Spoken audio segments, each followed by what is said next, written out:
Bienvenidos al 5º episodio de Postales del Mundo. Somos Pablo Camberos y Aurora Servín, y nos da mucho gusto estar con ustedes. Recuerden que ahora también nos pueden escuchar por Spotify, Anchor, Google Podcast, Radio Public y Breaker. En esta ocasión hablaremos de la madre de la enfermería moderna. Recordaremos el nacimiento de George Lucas y el trágico fin de Ana Bolena. Viajaremos a Comala y escucharemos a Satie. Esto y más en Postales del Mundo. Quédate con nosotros.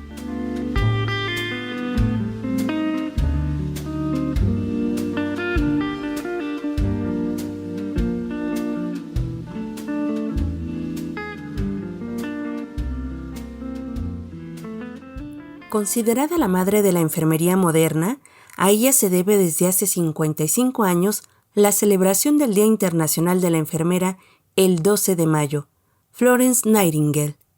De origen británico, nació el 12 de mayo de 1820 en Florencia, Italia, de ahí su nombre. Creció en pintorescas casas de campos inglesas al lado de su hermana mayor. Una institutriz se encargó de su educación y posteriormente su padre supervisó sus estudios. La acercó a los clásicos de filosofía y a las matemáticas. A edad temprana hablaba con fluidez inglés, alemán, francés e italiano, y también conocía el griego clásico y latín. Desde pequeña mostró su afición por registrar y organizar información, incluso su enorme colección de conchas de mar con listas y tablas diseñadas con mucha precisión.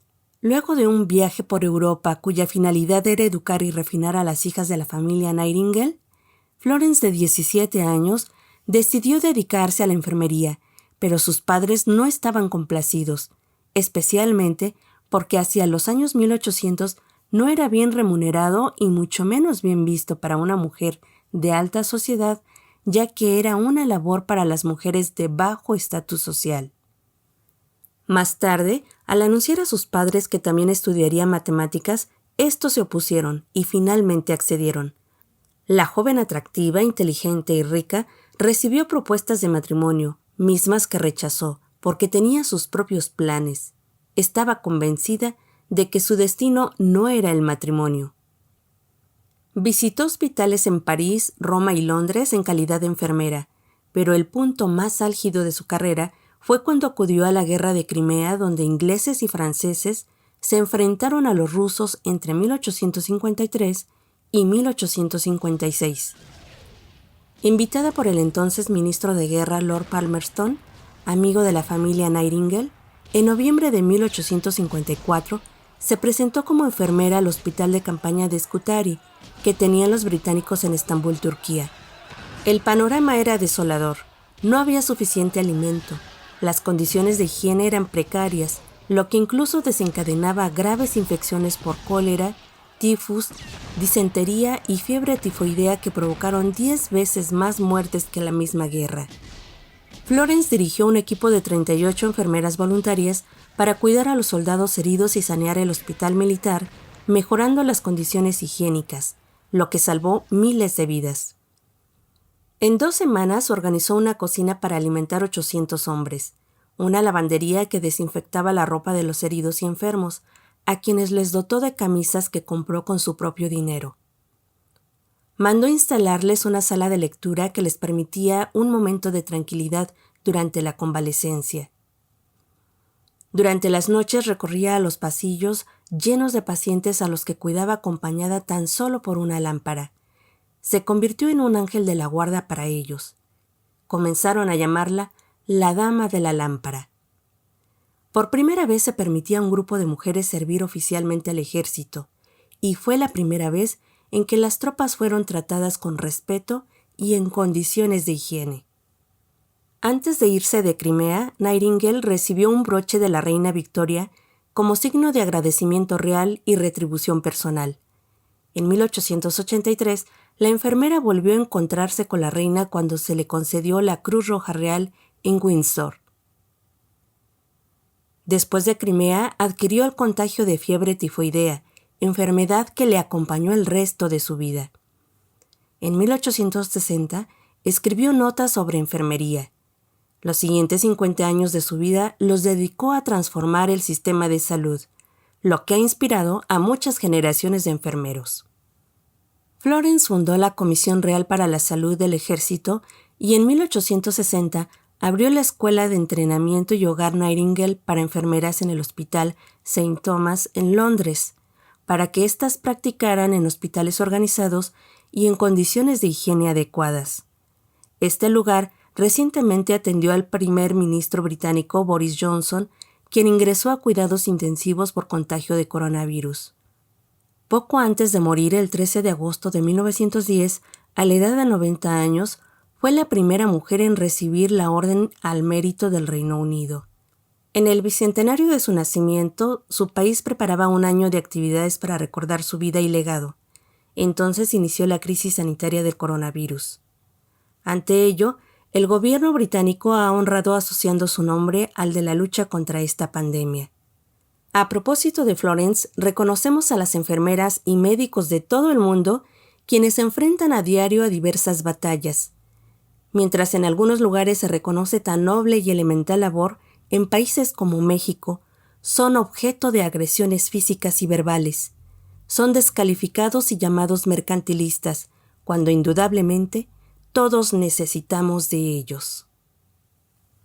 De la luz de la lámpara de Florence nos vamos a las luces que tiritan a lo lejos en una galaxia lejana. El 14 de mayo cumplió 76 años el cineasta, filántropo y empresario estadounidense George Lucas. Entre sus creaciones cinematográficas podemos recordar THX 1138, American Graffiti y, por supuesto, la saga de fantasía galáctica Star Wars, que ha sido sin duda el trabajo de su vida. Es amigo y colaborador frecuente de Steven Spielberg, con quien ha creado otros éxitos de taquilla que han marcado la cultura pop como Indiana Jones. Y aunque hoy Star Wars es actualmente una franquicia gigantesca con éxito internacional, la gente que trabajó con Lucas durante la producción de la primera entrega entre 1975 y 1977 era escéptica ante su éxito. La extravagancia, la rareza, la aparente mezcla de géneros y la complejidad del universo que George había creado hacía pensar a sus colaboradores que la película no sería entendida y por tanto sería un fracaso. El rodaje fue difícil. El joven cineasta luchaba contra los inclementes comentarios pesimistas sobre su trabajo, aun cuando la 20th Century Fox, en un acto de fe en sus capacidades, le daba su total respaldo. El reparto principal a menudo se burlaba del proyecto catalogándolo como infantil o jocoso, y perdían seriedad en su desempeño durante las tomas. A esto se sumó la apretada agenda que tenían los actores, que le restaba tiempo a Lucas para poder trabajar con ellos. Se sentía frustrado porque creía que los vestuarios, los decorados y la utilería no correspondían a su visión original. Por si fuera poco, tenía diferencias técnicas y creativas con el director de fotografía que parecía no entender del todo qué era lo que Lucas necesitaba de él. La gota que derramó el vaso fue el accidente de tráfico que sufrió Mark Hamill, quien interpretó a Luke Skywalker, protagonista de la película. Dicho accidente afectó a su rostro y eso hacía imposible que George volviera a filmar cualquier escena que necesitara. Como ya Star Wars había sufrido muchos contratiempos, su estreno se postergó de la Navidad de 1976 al verano de 1977. El primer corte del editor era desastroso. Entonces Lucas lo reemplazó por Paul Hirsch, Richard Chew, y además le pidió ayuda a su esposa María Lucas, que en ese instante ya estaba trabajando en New York, New York, de Martin Scorsese. Lucas presentó a la Fox una de las primeras ediciones definitivas después de mucho trabajo y afectaciones a su salud por el estrés que había sufrido todo el último año. Invitó a este visionado a varios de sus amigos cercanos como Brian De Palma, John Milius y al propio Steven Spielberg. Sus reacciones fueron negativas. Solo Spielberg mostró su aprobación y entusiasmo. La casa productora y los ejecutivos que trabajaron en el proyecto, sin embargo, quedaron satisfechos. La película por fin había sido terminada. Star Wars debutó en 32 salas estadounidenses el 25 de mayo de 1977 y lo demás es historia. Ya que el cine nos permite viajar en el tiempo, nos trasladamos a un acto trágico público de la realeza inglesa del Renacimiento. 484 años se cumplen de la ejecución de una de las soberanas más influyentes que ha tenido Inglaterra. Ocurrió en Londres el 19 de mayo de 1536. Bajita de estatura, delgada, ojos y cabello largo y oscuro, de viva personalidad, elegante, hipnótica, impulsiva llegando a lo irracional y excesivamente ambiciosa. Así fue la primera reina consorte inglesa que fue decapitada, Ana Bolena. Tras 17 días de arresto, el 18 de mayo de 1536, Ana esperaba noticias sobre la hora de su ejecución y con la ligera esperanza de recibir el indulto de quien fuera todavía su esposo. Se encontraba en los mismos aposentos en los que 3 años atrás esperaba su coronación como reina consorte de Inglaterra. Esta vez fue todo un acontecimiento comentado con gran escándalo en las cortes de toda Europa. La monarca, acusada de adulterio con 5 hombres, entre ellos su hermano, fue condenada a muerte. Tenía alrededor de 31 años cuando el 25 de enero de 1533 Ana se casó con Enrique VIII, después de que éste rompiese relaciones con el Papa Clemente VII, quien le negó la anulación del matrimonio del soberano con la reina Catalina de Aragón, hija de los reyes católicos de España. Para septiembre de ese mismo año dio a luz a su hija Isabel de York, quien años después sería una de las monarcas más recordadas de la historia inglesa. Por el temor que Ana tenía de que María, la hija mayor de Enrique VIII con Catalina de Aragón, se interpusiera a los planes que tenía para con su hija, consiguió separarla de todas las personas que la amaban e incluso de la madre enferma y en el desamparo, dejándola en calidad de sirvienta en la casa de campo de Hatfield House, donde también se encontraba la pequeña Isabel bien atendida por una comitiva de sirvientes. Ante los abortos espontáneos que tuvo y la falta de un heredero varón, porque como bien se sabe, en esa época era imposible siquiera pensar en que una mujer asumiera el poder de un reino, a menos que estuviera casada con un monarca, Enrique comenzó a cortejar a una de las damas de su esposa, Jane Seymour. Al verlos juntos, la reina comprendió que de no tener tan pronto a tan deseado heredero, su suerte no tendría buen fin. Enrique VIII había arriesgado guerras, mandado matar a quienes se opusieron a su segundo matrimonio, incluyendo a su gran y fiel amigo Thomas More, destacado abogado, político, humanista, traductor y Lord Canciller. Rompió su relación con el Papa para ganar su mano y ahora todo se había vuelto contra ella. Acusada por su esposo de adulterio y promovido por los amigos de este, durante el juicio, Ana fue elocuente a tal grado que la gente comenzó a sospechar que era un invento para que el soberano pudiera contraer nupcias con Seymour. De regreso en la torre, de la risa pasaba las lágrimas, y 3 días después del dictamen se mostró resignada a tal grado que la mañana del 18 de mayo mandó llamar a Sir William Kingston, encargado de organizar la ejecución pública. «Señor Kingston, me enteré de que no moriré antes del mediodía, lo que me entristece, pues esperaba estar muerta para entonces y el dolor sería algo del pasado.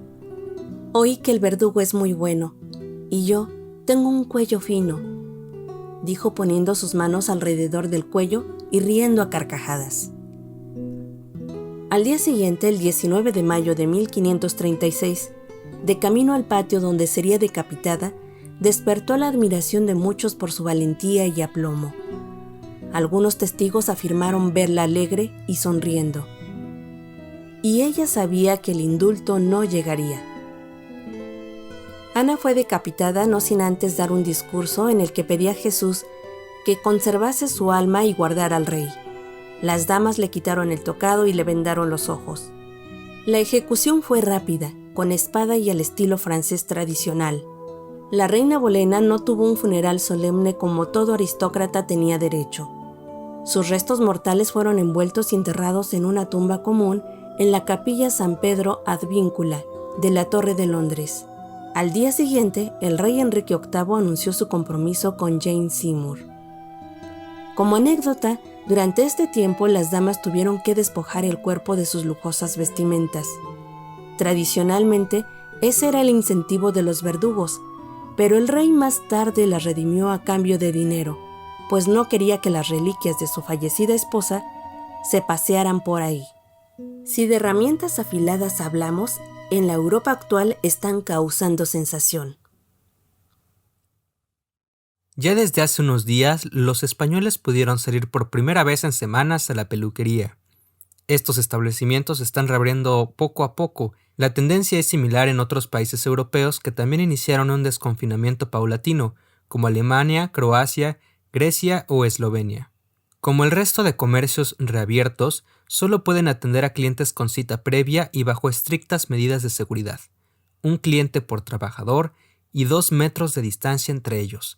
Llevar mascarilla todo el rato y desechar o desinfectar el material después de cada uso. En Alemania, por ejemplo, desde mediados de marzo, muchos se quejaban de que no podían cuidar de su cabellera. Algunos incluso recurrieron al mercado negro.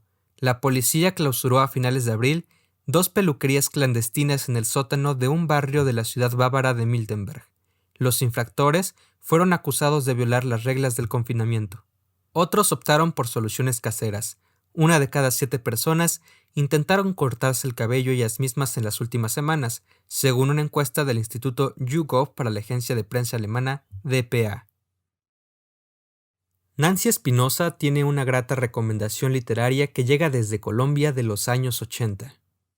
Hola, ¿qué tal amigos? ¿Cómo están? Me da un gusto enorme poder saludarlos nuevamente aquí por este medio. Soy Nancy Espinosa de Entre Música, Libros y Café.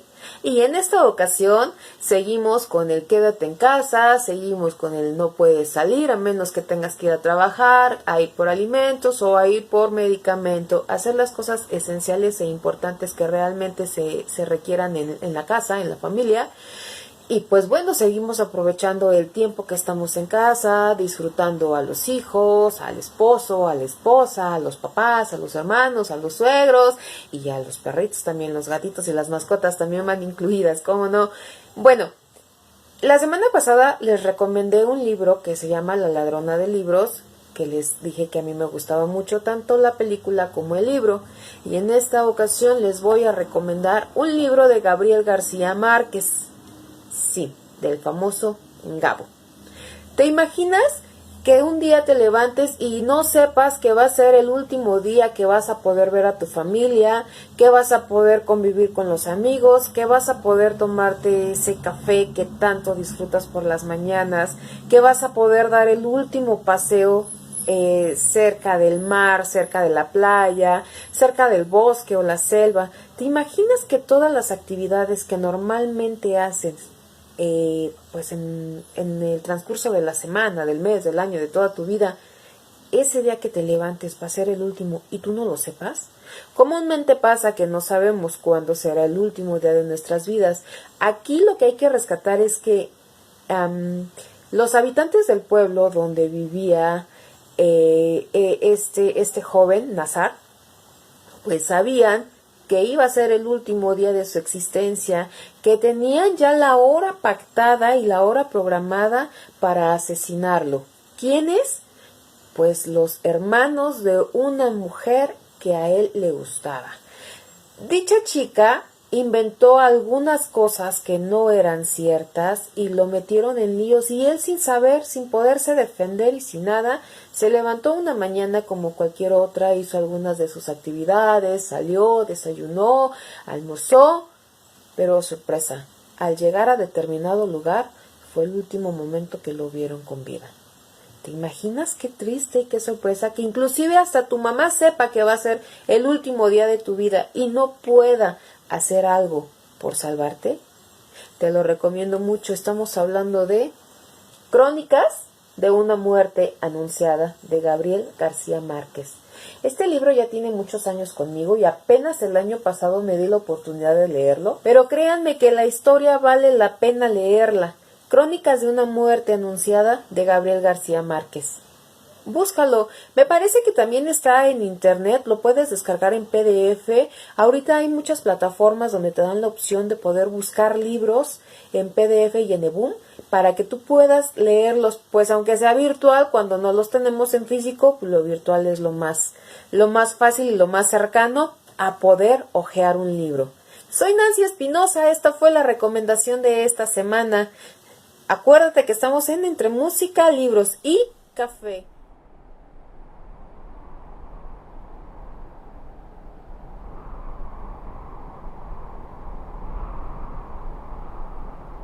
Vine a Comala porque me dijeron que acá vivía mi padre, un tal Pedro Páramo.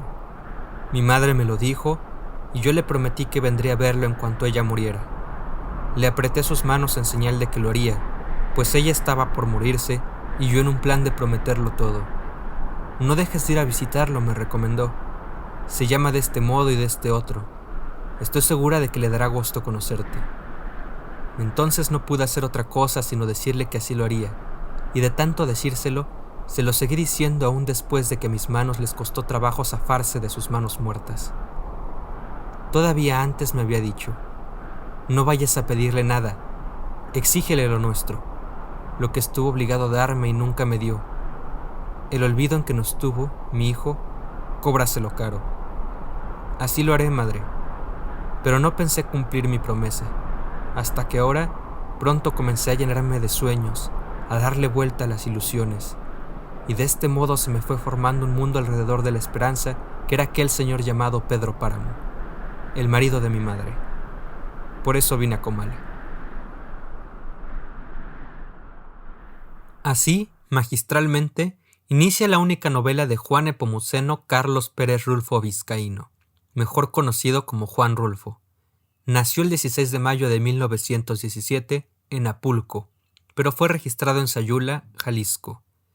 Su familia, compuesta también por sus hermanos Severiano, el mayor, Francisco y Eva, se estableció en 1919 en San Gabriel, donde 4 años después fue asesinado su padre. Estudiante de primaria en la escuela de las monjas josefinas, desde muy pequeño Juan Rulfo emprendió sus primeras lecturas de la biblioteca que un cura de nombre Irineo Monroy había depositado en la casa de su madre en 1926. Cuando cumplió 10 años fue enviado por su madre junto con su hermano Severiano a un internado de la capital del estado de Jalisco para continuar sus estudios. A finales de ese 1927 falleció su madre. Después de abandonar el internado en 1932, el joven intentó ingresar a la preparatoria de la Universidad de Guadalajara, pero al encontrarse la institución en huelga, decidió al año siguiente continuar sus estudios en un seminario e hizo un viaje a la capital del país. Para 1936 hizo el intento de estudiar Derecho y de ingresar a la Facultad de Filosofía y Letras de la Universidad Nacional Autónoma de México, y al no conseguirlo, acudió a clases como oyente. Por esas fechas entró a trabajar a la Secretaría de Gobernación, donde conoció al escritor Efrén Hernández. A partir de ese momento se sabe de la actividad literaria de Rulfo, que fue seguida muy de cerca por Hernández, quien en 1940 llevó a la revista Romance, dirigida por Juan Rejano, algunos fragmentos de la novela jalisciense El hijo del desaliento. El texto no se publicó y de él solamente se tienen referencias de un fragmento que lleva por título Un pedazo de noche. Luego de realizar algunos viajes por el país, Juan Rulfo regresó en 1941 a Guadalajara. Ahí se estableció y colaboró en 1943 con Efrén Hernández en la revista América, que se editaba en la Ciudad de México. En el año 1945 publicó los cuentos Nos han dado la tierra y Macario en la revista Pan de Guadalajara. A la postre, ambos formaron parte del libro El llano en llamas. Hacia 1946 regresó a la Ciudad de México y confesó en cartas a su novia y futura esposa Clara Aparicio su intención de escribir un texto que llevaría por título Una estrella junto a la luna. Ese escrito acabaría por convertirse en Pedro Páramo. Entre 1952 y 1953 cubrió su primer periodo como becario del Centro Mexicano de Escritores y de 1953 a 1954 cumplió el segundo. Su primer libro lo editó el Fondo de Cultura Económica en 1953, El llano en llamas, antología compuesta entonces por 15 cuentos. El volumen fue incrementado con su edición de 1970 con los cuentos La herencia de Matilde Arcángel y El día del derrumbe. Fue a mediados de 1954 cuando Rulfo entregó al Centro Mexicano de Escritores una copia mecanografiada con unas pocas correcciones a mano de la novela que en ese momento llevaba el título de Los Murmullos. En posterior entrega al Fondo de Cultura Económica, su nombre cambiaría por el de Pedro Páramo. Un par de años más tarde, el escritor recibió el premio Javier Villaurrutia por su novela y desde entonces comenzó a traducirse a diferentes idiomas, siendo el primero el alemán. Dicha novela es considerada por muchos como la mejor obra literaria mexicana del siglo XX. Jorge Luis Borges, poeta, cuentista, traductor y ensayista argentino, dijo que Pedro Páramo era una de las mejores novelas de las literaturas de la lengua hispánica y aún de la literatura. Su sensibilidad artística no se contuvo solo en las letras, también sus fotografías, rurales como sus historias, son testimonios lumínicos de su auténtica mirada. Se decía que era un hombre solitario y callado. Él contestaba que en realidad era un hombre muy platicador y que los silenciosos eran sus familiares. De cualquier modo, lo cierto es que por su humildad o su exacerbada modestia le ponían incómodos los elogios que recibía por su escasa pero magnífica obra. El mundo académico lleno de intelectuales irónicamente le molestaba.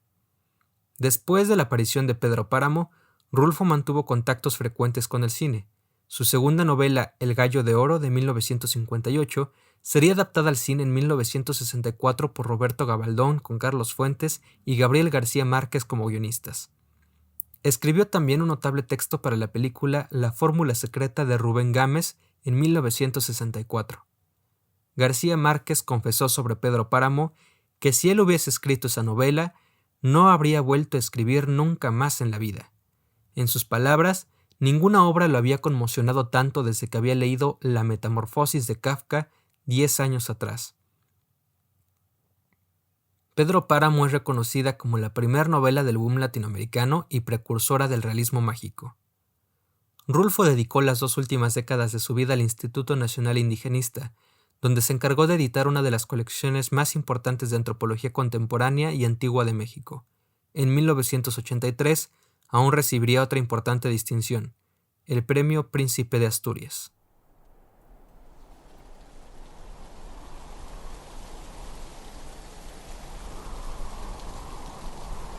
Después que te encontramos a ti, se resolvieron mis huesos a quedarse quietos. Nadie me hará caso, pensé. Soy algo que no le estorba a nadie. Ya ves, ni siquiera le robé el espacio a la tierra. Me enterraron en tu misma sepultura y cupe muy bien en el hueco de tus brazos. Aquí, en este rincón donde me tienes ahora. Solo se me ocurre que debería ser yo la que te tuviera abrazado a ti. ¿Oyes? Allá afuera está lloviendo. ¿No sientes el golpear de la lluvia?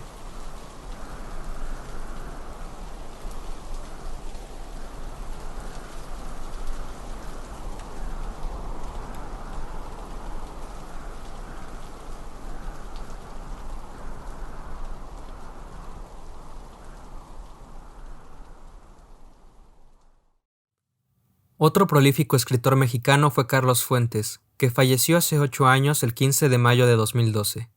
Figura fundamental del boom latinoamericano, su actividad literaria comenzó en los años 60. En su literatura se recogen elementos vanguardistas presentes en otros autores como William Faulkner y James Joyce. Su narrativa, como la de muchos otros artistas mexicanos de la época, era una constante indagación sobre la historia y la identidad mexicana que se construyó como consecuencia de la Revolución. Fue hijo de un diplomático y, como consecuencia, su infancia fue cosmopolita. Se licenció en Leyes en la Universidad Nacional Autónoma de México y más tarde se doctoró en el Instituto de Estudios Internacionales en Ginebra, Suiza. No obstante, a pesar de sus constantes y diversos viajes y estadías en el extranjero, nunca se desprendió de la cultura mexicana. En 1954, a los 26 años, se dio a conocer como escritor con la antología de cuentos Los días enmascarados. La crítica recibió con agrado su debut.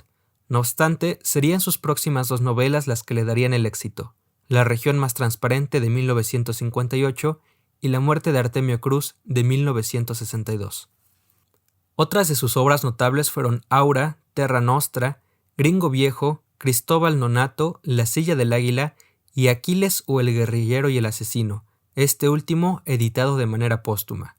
Sus creaciones también abarcaron el ensayo e incluso algunas obras dramáticas y argumentos cinematográficos, entre los que destacan Pedro Páramo, de 1967, Los Caifanes, de 1966, El gallo de oro, de 1964 y Tiempo de morir, de 1965, esta última con la colaboración de Gabriel García Márquez. En 1987 fue galardonado con el Premio Cervantes. en 1994 con el Premio Príncipe de Asturias y en 2008 recibió la Gran Cruz de la Orden de Isabel la Católica. Fuentes escribió hasta el día de su muerte. Dejó terminada la novela Federico en su balcón y había empezado otra que habría sido llamada tentativamente El baile del centenario. Una hemorragia ocasionada por una úlcera gástrica fue la causa de su fallecimiento en la Ciudad de México a los 83 años. Al día siguiente, el 16 de mayo de 2012, sus restos fueron homenajeados en el Palacio de Bellas Artes y posteriormente fueron cremados para ser depositados en el cementerio de Montparnasse en París. Ahí también descansan los restos de sus hijos Carlos y Natasha. El Consejo Nacional para la Cultura y las Artes de México creó en julio de 2012, en honor al escritor, el Premio Internacional Carlos Fuentes a la creación literaria en el idioma español. El galardón, que se entrega anualmente el 11 de noviembre, día del nacimiento del escritor, distingue el conjunto de una obra y con $125,000 es el segundo premio literario mejor dotado de Hispanoamérica, después del Planeta.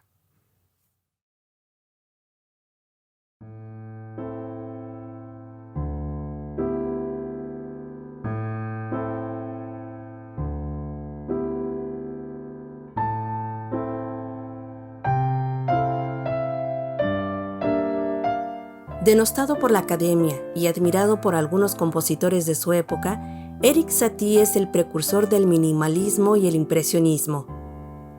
Excéntrico compositor de obras para piano, orquestales, ballets, teatro y cine, es sin duda una figura influyente en la historia de la música.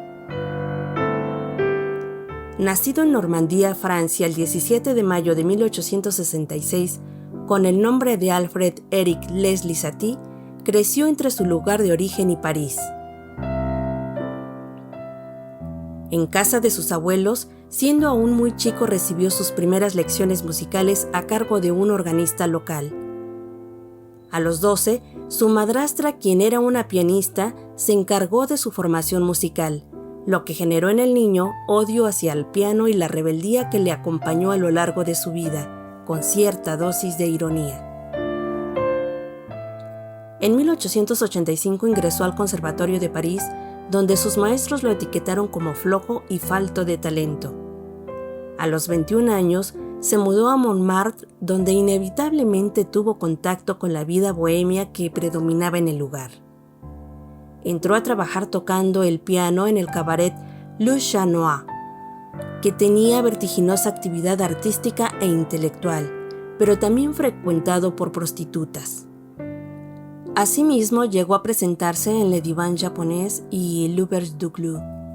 Hizo amistad con el poeta Patrice Contamine y con los compositores Maurice Ravel y Claude Debussy, quien ya era conocido por revolucionar la música francesa. Admirador de Stravinsky y enemigo de Camille Saint-Saëns por haberle impedido en 2 ocasiones su ingreso en la academia, Satie abrazó y anticipó muchas de las corrientes artísticas. La sencillez y exquisitez de las obras de Satie se publicaron en el mismo periodo en que conoció a Debussy. Gimnopedias, recreación de una milenaria danza griega. Ogives, que describen los arcos ojivales de la arquitectura gótica, las Gynosiennes, entre otras. En 1891 se convirtió en el compositor oficial y maestro de la capilla de la Orden Rosacruz, liderada por Joséphine Peladam. Tuvo un idilio amoroso de 6 meses con Suzanne Valadon, acróbata, pintora impresionista, madre del pintor Utrillo, modelo de Toulouse-Lautrec, Renoir y Puvis de Chavannes. El joven compositor se enamoró perdidamente, le propuso matrimonio, pero ella no aceptó. Es quizá la única relación amorosa que se le conoce. Sin embargo, Suzanne se mudó a una habitación cercana a él. Satie le compuso Dans Gothique. Escribió notas apasionadas de su ser completo, de sus ojos encantadores, sus gentiles manos y pequeños pies. La también artista le correspondió con un retrato del compositor, y a los 6 meses le rompió el corazón al abandonarlo. Para el 18 de mayo de 1917, en plena guerra mundial, se estrenó entre abucheos y vapuleos en París Pagad, un ballet peculiar que por invitación de su creador Jean Cocteau reunió a Erik Satie con sus partituras, a Pablo Picasso en los decorados y a Massin en la coreografía. El escándalo terminó con una semana de cárcel para Satie y una multa de 1.000 francos por el altercado con un crítico. Pero una nueva generación de músicos como Witch, Honegger, Milhaud y Poulenc, entre otros, se declararon satinianos. Los compositores románticos cuestionaron duramente la música de Satie por ser sencilla y por carecer de sentimientos, contrario a la música pomposa de Richard Wagner. Ante ello, el mismo Satie expresó: «No soy músico, soy un operista, soy un simple medidor de la música». En 1924 se dio a conocer la última de sus colaboraciones a expensas del estreno del ballet Relâche, con decorados de Picabia y un entreacto cinematográfico surrealista de René Clair. Primera obra cinematográfica incorporada para un ballet, primera composición musical escrita para el cine. Su recepción causó otra revuelta. Un año más tarde, la vida desenfrenada de la época acostumbrada por muchos de los artistas de la que formó parte Satie le provocó un fuerte problema hepático, el consumo excesivo de hada verde o absenta y sobre todo de ajenjo pusieron fin a su vida a los 59 años, el 1 de julio de 1925. Tiempo atrás Satie había declarado: «Mi sueño es ser tocado en todas partes, no solo en la ópera, y por fortuna el tiempo le ha hecho justicia. Lo tiene presente en el cine y en la música. Es recordado como un excéntrico y fascinante compositor que con su brillantez contribuyó a darle nueva vida a la narrativa musical del siglo pasado».